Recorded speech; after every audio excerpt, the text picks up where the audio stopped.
Well, hello, my soul friends. It is Victoria, the soul nurturer, on a Saturday. And I thought I'd try going live on a Saturday. Actually, I had a wee bit of time to go live. So I decided to jump on it, not knowing who would be here. But I've got my friend Megan with me, and I'm good to go.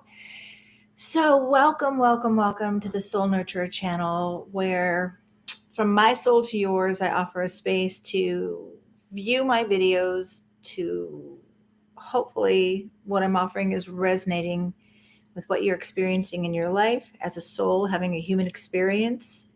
As a reminder, you're not doing this alone. We're all on this collective transformational, unfolding, emerging, evolving journey, right? So if this is your first time here with me, I'm live now. Maybe you'll see this live and click on and be curious. And I hope that you do, and I hope that you stay. If not, maybe you're watching this video later in the replay. I do invite you to subscribe. And I thank you to all of you who have subscribed.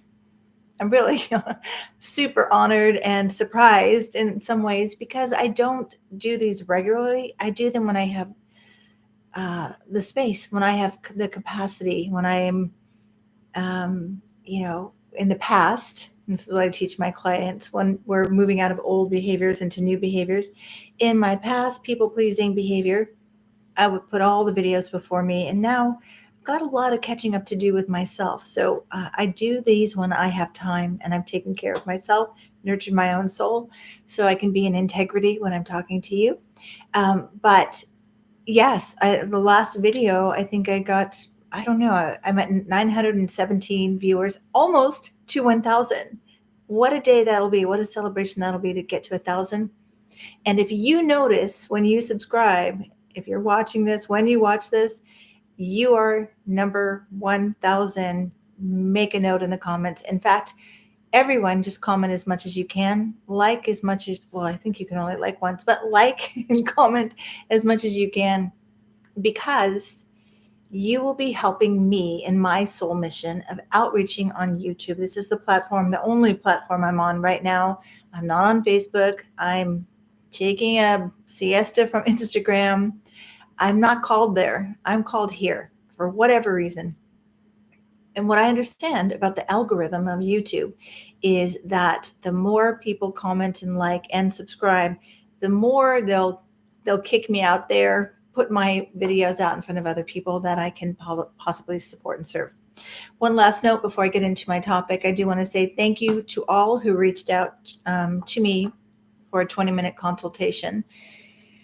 I got so many of them that I'm trying to catch up with all of you, and I'm committed to doing this.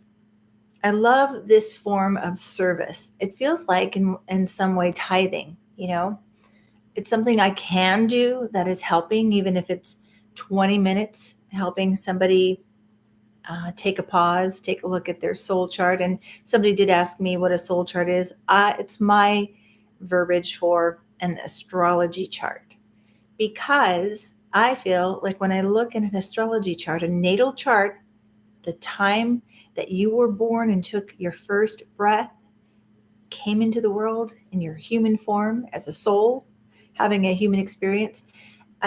For me, astrology is what Creator gives us as a reference, as a map, as a way of navigating the world we're in with the mission, soul mission that Creator has given us.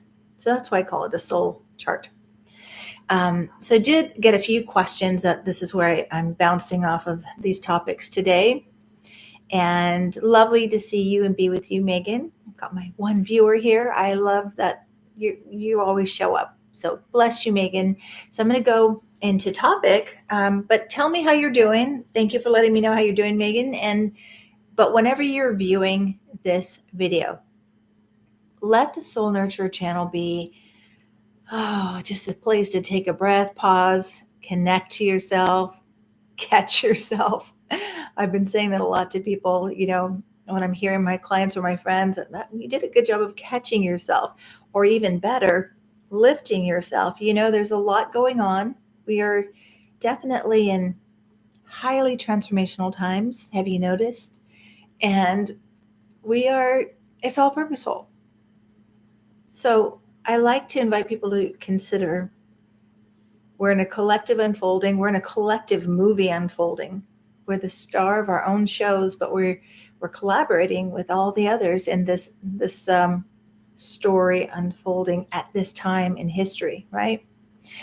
So pause, give yourself just a breath of fresh air by breathing in what you need. Pausing, I always invite my clients and friends to just put your hand over your heart to check in and honestly and genuinely, like you're talking to a very good friend, ask, how am I doing in this moment?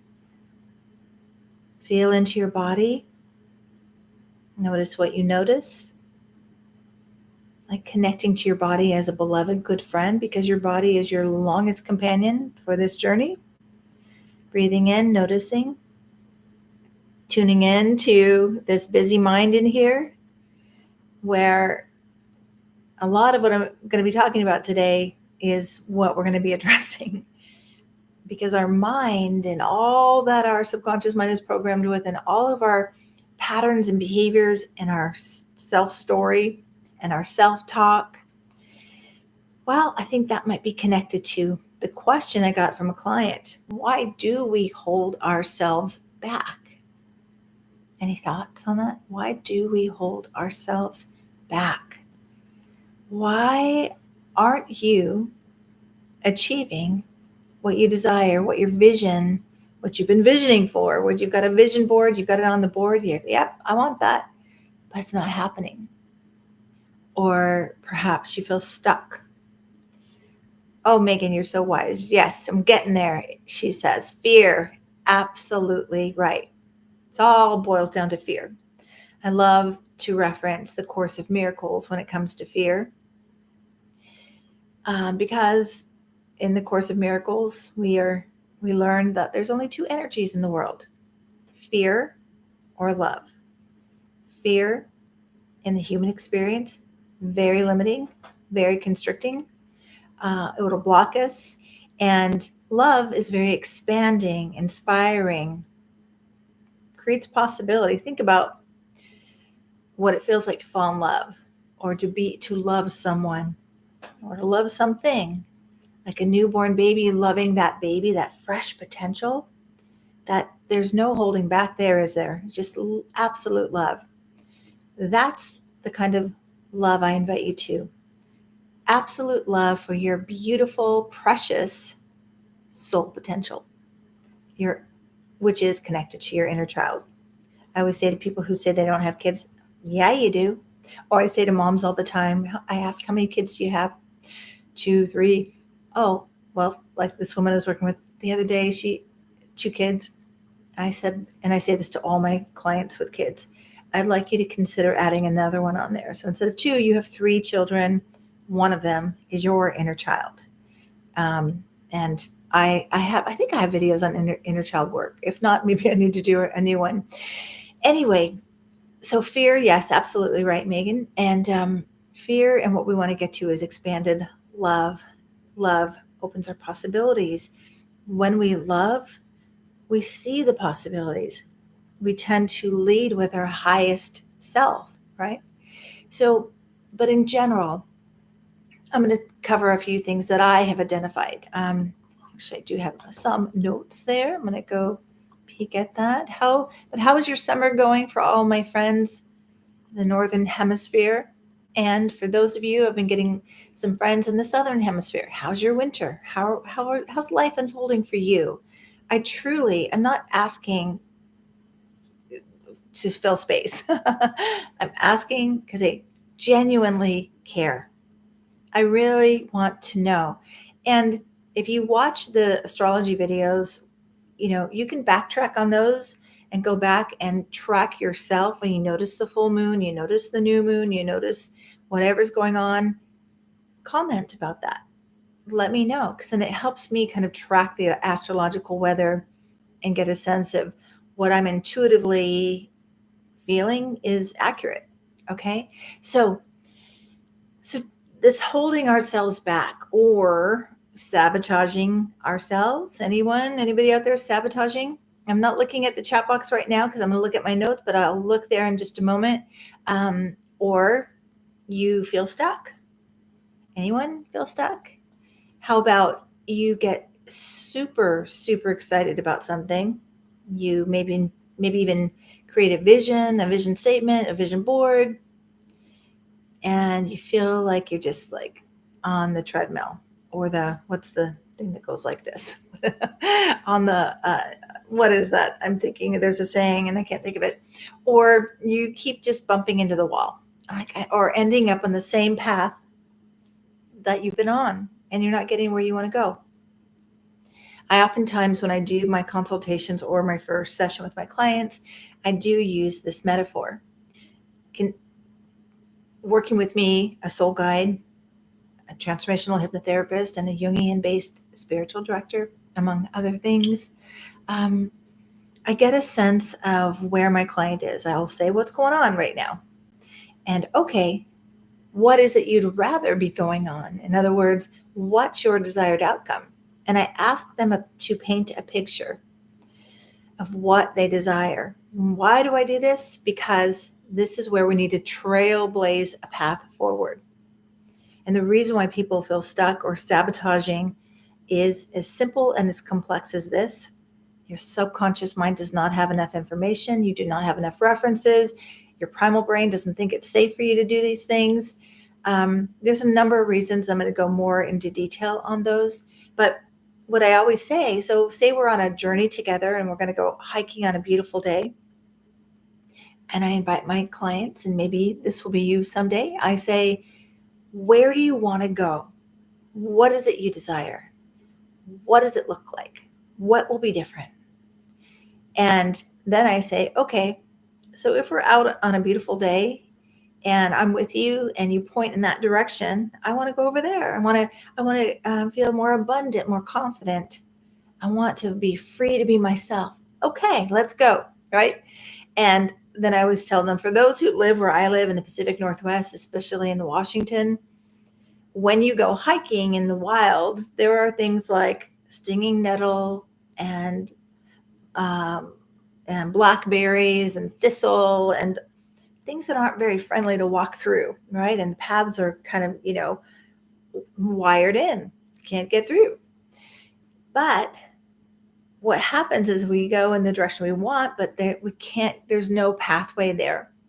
We tend to just go right back on the path that's open, the one that's well worn, the rut, right? Notice when you go hiking, we tend to stay on those familiar paths when our soul wants us to trailblaze new paths, right? So the way that I work, I help people trailblaze a new path to the direction towards what they desire, towards the vision they want. And that's how I work. So why you're sabotaging is that there isn't neural references.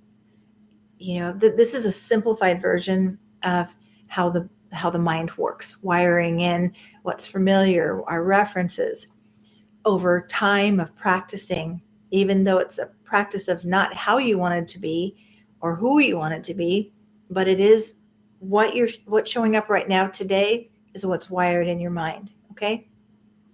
So when you give your mind a direction, like I want to go do this or that, and it kind of like, this is where stuck can happen. It's like, I'm sorry, I really have no references to support you there. So that is one of the reasons feeling stuck and sabotaging ourselves can happen, or why we hold ourselves back. But I'm going to go into a little bit more detail. Just going to see if anybody else is here with us today. Okay. Okay. Awesome, Megan. Thank you for sharing your comments. I'll get back to you on some of them. Okay. All right. So these common questions, these common experiences, and in addition, I like to, since this is the Soul Nurturer channel, I like to ask this question. I said this to a friend the other day who was going through a lot, and I said, how are you nurturing yourself and your soul during all of this busyness? And I think that's really, I know that is one of my desires of this channel. I want to invite my viewers to have that question sitting on your heart every day. Life is life. Life is always going to be something. There's always going to be challenges. There's always going to be setbacks. There's always going to be difficulties. Today is the anniversary of my brother-in-law, my sister's husband's death.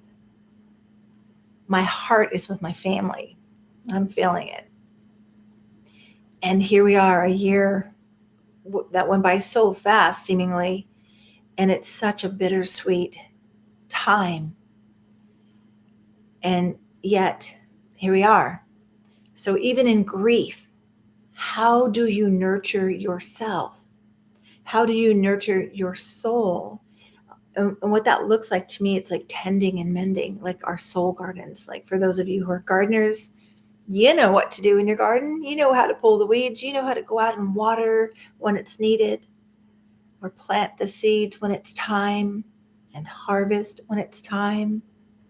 The same applies to your own soul. Right where you are, in whatever situation you are, and they're all unique. You know, my friend Megan watching right now, she has a very, very unique situation. So Megan, when I speak to the collective and hear it as how can you nurture yourself right where you are and the very circumstances you are. We may have limitations in our life or in our bodies even, but we do not have limitations in our mind unless we don't do our inner work. Okay? So how are you nurturing yourself in the current situation that you are in? Okay. And the way to get to nurturing is to ask, again, hand over heart with compassion and connection. What do I need? And what is still possible, since we're talking about getting past feeling held back, okay, or being stuck or sabotaging. So here are some reasons why you may be holding yourself back. These are just some things off the top of my mind a couple minutes ago before I decided to go live, just tossed on the paper. So you may be held back. This is probably number one, but by your negative core beliefs. I always point out to people, and when you're watching, and Megan, you can answer if you want to, there's a word in the middle of belief or believe. What is that word? Most people will guess live. They get excited. Oh, it's live. Isn't it exciting? Be live. No, it's not live. It's lie. So we need to check the lies of what we believe, the lies of our mind that aren't even true. Because remember, we created most of our core beliefs. Most of them are not very supportive. When we were kids, from 0 to 7, that's our highly programmable time when we're acclimating to being in this human experience, and we're downloading from the source that's most available, our family of origins. And we don't have the cognitive ability to question and say, is this even true? We just get programmed in that subconscious mind. So from 0 to 7 is the majority of our programming. And again, I always say parents do the best they can, family of origins do the best they can. But if your family of origin is your primary resource and reference for how to do life, maybe you don't have enough information. Otherwise, you're going to keep doing the life that you've been living and the patterns the hand-me-down patterns, the hand-me-down beliefs. And that's how it goes until you come to awareness and say, oh, I have a choice to do something different. Oh, okay. I call those the ABCs of transformation. Awareness before choice. Awareness before changing. Okay. All right. So negative core beliefs, and that word, recognizing and lie and what we believe and finding out is even true. And then when you recognize not even true, I decided that when I was 7, when my parents separated, or when I was 6, when, something embarrassing happened at school and I thought I wasn't good enough. Think about that younger self making the decision for your life right now. And let your younger self know, oh, sweetheart, you made the best choice in the moment, but that's not true. You are good enough. You are enough, right? So some of these negative core beliefs, I just want to touch on a few of them. Remember, the majority of them are in the unconscious. We can bring them to consciousness by noticing, really focusing on our self-talk. And this is what I teach my clients. What are you telling yourself about what's going on? What are you making it mean about you? And the way you find that is by saying, so say maybe a friend was supposed to meet you for dinner and they forgot, and you're feeling so much about that. Usually a lot of reactive emotions. It's not just about the current event. It's about all the other times something familiar occurred like this. And then the familiarity, your psyche, your mind, body, soul is letting you know, this is where that wound is. And then we want to catch what the belief is connected to the wound. When my friend doesn't show up, I feel sad, I feel disappointed, I feel angry, I feel abandoned. And when I'm abandoned, I feel that I am not good enough, or I don't matter, or I'm not important, right? This is how we get to those core beliefs. Okay. Book a session with me if you want to learn more. Okay. I'm just doing top of the trees here. So, I already mentioned that. I'm going to go on here. Let me pop in one more time and see. Okay. All right. Oh, I love your spirit, Megan. Okay. So going back to my notes. Okay. Yay. I'm so glad I had a little time today, because guess what, folks? I'm going on vacation next week. And so this last week has been so busy. And again, for those of you I haven't reached back to yet to book your 20-minute consultations, I'm going to get to you, I promise, very soon. Probably tomorrow when I get to the lake house where we're having our vacation, and I'll do my last bit of business by booking my clients, and then I'm going to turn my computer off for a little while until the new moon coming up. Okay, so let's see. Oh, also remember too that the primary function of the brain is to keep us safe. So what that means is that whenever we're on the verge of doing something different than we're already programmed to do, or stepping out of our comfort zones, which is what we're programmed to do, what we know to do, how we've been doing life, the story we believe about ourselves, and the beliefs that are either disempowering us or hopefully empowering you. The primary function of the brain is to keep you safe. And so safety looks like, you're going to do something different than what you were programmed to do in order to be safe. Are you sure you want to do this? So that fear is really, let it serve as a checkpoint. And remember, you are the only one that lives in your mind that can decide what to believe and how to interpret what is going on in your life. And you want to shift, this is key, from viewing yourself from the wounded place and empowering yourself from your empowered self. And your empowered self, I did a video on this, so go look at that. Okay. I want to deep dive in all these things, and I want to stay top of the trees because I only have a few moments. Okay. All right. So we tend to, the fear tends to show up, or the alert tends to show up when we're on the verge of stepping out of our comfort zones or doing something different, trying a new way of being, trying a new way of seeing, trying something absolutely new. And this is where we can hold ourselves back, because what do we fear the most? We fear the unknown. And if our subconscious mind doesn't have any information, that's absolute unknown, absolute fear. Okay. So this is important. I've identified this over the many years I've done this work. Too many to count at this point. But you may have an unconscious loyalty bond with your mom or your dad or your family of origin. What I mean by unconscious loyalty bond, remember, when we're little, we need to get our primary needs met. Need for safety, need for belonging, need for mattering, love, connection. So we adapt into our family of origins to get those needs met. It may not be the authentic way we want to get those needs met. It may not allow us to shine our brightest, but we are safe, and we do have some sense of love or connection. So this unconscious loyalty bond is like this.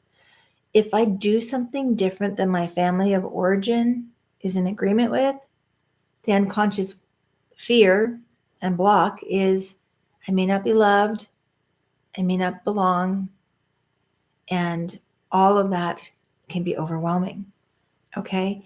And so, there are these unconscious sort of limits. A lot of times I see, and myself included, I think I still have an unconscious loyalty bond to my mom. I can remember my mom died when I was 17, but when I was younger, she was a nurse and a beautiful, compassionate nurse. But I'd always say to her, Mommy, why aren't you a doctor? You should be a doctor. Why don't you be a doctor? And I don't know that I remember what she'd say. I do think she doubted herself. And I know that I absorbed that unconscious messaging. Oh, my mom's not good enough to be a doctor. I'm probably not good enough to do what I really want to do. This is all unconscious. I've been working with this on my own. But so do you see the unconscious loyalty bond, which I don't really think I've heard anybody talk about? I've kind of stumbled on this myself. Is that, yeah, so if I go way higher beyond where my mom was at what she was able to achieve, am I risking losing the love? And because my mom died when I was younger, that's even more deep, right? I don't want to lose anything. I've already lost my mom. Do you get it? If this makes sense to you, let me know. Okay. And let me know if you relate to this. Okay. So again, I did touch on this. Our primal brain will alert us if we are attempting to cross previously held beliefs and patterns that once kept us safe. Okay. This is a biggie when it comes to holding ourselves back because, I think this is part of the reason that I'm like, I don't want to do Instagram anymore. I was really inspired for years to post, and then I see people inspired and sharing my posts, and I saw people actually using my material, which I guess that's what you do when you put yourself out there. But mostly, I will be honest, I was noticing the thing that a lot of us do that is a big factor in holding ourselves back, which is comparing ourselves to others. Anybody do that? How does that work? How does it help you? Is it helping? I don't think so. Because when we compare ourselves to others, first of all, what's that old saying? We're comparing our inner world to their external presentation. And I say presentation purposefully because, people are leading with who they want you to believe they are rather than what they're really experiencing. Think about the people, what they're posting, and you go, oh gosh, that's a beautiful picture. I'm glad you're having a good time with your family, but wow, is that really where you're at? Mostly it's where we want to be. And there's nothing wrong with that, but being honest with where we are and who we are and not comparing your inner world to what other people are presenting. Because we can talk ourselves out of attempting the thing we want because we've already shortchanged ourselves, right? So comparing self to others can really create that getting stuck, stopping in your tracks, not carrying on. You may also be stuck with an ideal image of what you want it to look like, whatever you're visioning for, or what you need to look like or be doing in order to step forward to receive and to do what you want to do. This is a tricky one, especially as we get older or we do have some physical limitations, or, our bodies are not quite our ideal place, and that's okay. And this is tricky. Most people, when I share this, they're like, I'm not going to do that. We must learn to love and accept ourselves exactly where we are, exactly as we are, in the bodies we are in the circumstances we are in. I can't tell you, there I go again, I'm going to tell you, so many people have resistance to that. And that old saying, what we resist persists. If you're resisting accepting, loving, and just being with yourself right where you are in the circumstances you are, you are creating an unconscious block. It's almost like your soul saying, I'm sorry, I'm not going to let you move forward until you learn to love yourself. And then we'll open the gate. I'll open the gate so you can love yourself more, but not conditional love. If only I get this, if only I do this, if only I look a certain way, if only I'm in a size, whatever. That's conditional love. Conditional love does not grow your potential. It keeps you stuck. Okay. All right. And then, I already touched on this too. You may be viewing yourself from your wounds and not your gifts. That's really, remember we have a function of the mind that is called the negativity bias. It's going to be spitting up all that negative stuff about you. It's got the goods on you. It's going to remind you, oh yeah, remember back 10 years ago and remember this. And that's viewing yourself through your wounds. But hopefully you work with someone like me and we've harvested some of your gifts from your wounds, and that's where you're living from your gifting, from, I call it your empowered self. Did a video on that too. Go watch that one. Okay. Also, what's the story you're running in your mind, right? Again, we get these hand-me-down beliefs, or we create these beliefs when we're younger. We need to update our story. We need to update our patterns. We need to reclaim our rightful place as the star of our life unfolding. Whatever it looks like now, we can still decide how we want to view ourselves and view what is. So if you're telling yourself a disempowering story like, it's too late, or only other people get to do what I want to do, or I'll never be able to, or I'm never good enough, those are disempowering stories. So acceptance first, accepting who you are right where you are, telling a story that meets you where you are with love and acceptance, and then you can vision from there, okay? But don't step over yourself where you are, because I think unconsciously that gives a reinforcement of you're not good enough. If you have to step over yourself, your circumstances, your body to vision for what you want, I've never thought of it this way though. That gets you reinforcing the not good enough, or one of your negative core beliefs. Acceptance frees you from the negative core beliefs, helps you create new beliefs, helps you vision and flow towards what you desire. Okay, I'm bringing it today. I've got something that I just wanted to share. So here it is. Hopefully more people will watch this video. I noticed that the lives don't get as much traction, but maybe I'll send clips out and share this in that way, and you can do the same thing. Okay. Ultimately, what this all points to is you need to cultivate your inner support system in your own inner world, and also create a loving, empowering, encouraging inside voice. Okay. I often quote Iyanla Van Zandt, where she said something like, I went to many of her lectures when I was at Agape years ago. I was so blessed. But she would say something like, we really shouldn't be in our own minds without adult supervision, which I love. But I also add this, yes, without adult supervision, but let that adult be kind and loving and supportive. And if you didn't have that as a child, you need to cultivate that for yourself. Okay. So, and again, I already said this, your subconscious mind doesn't have enough information to support you. So we got to update that subconscious mind. I did want to share this quote from Tara Brach, who I adore, love all of her teachings.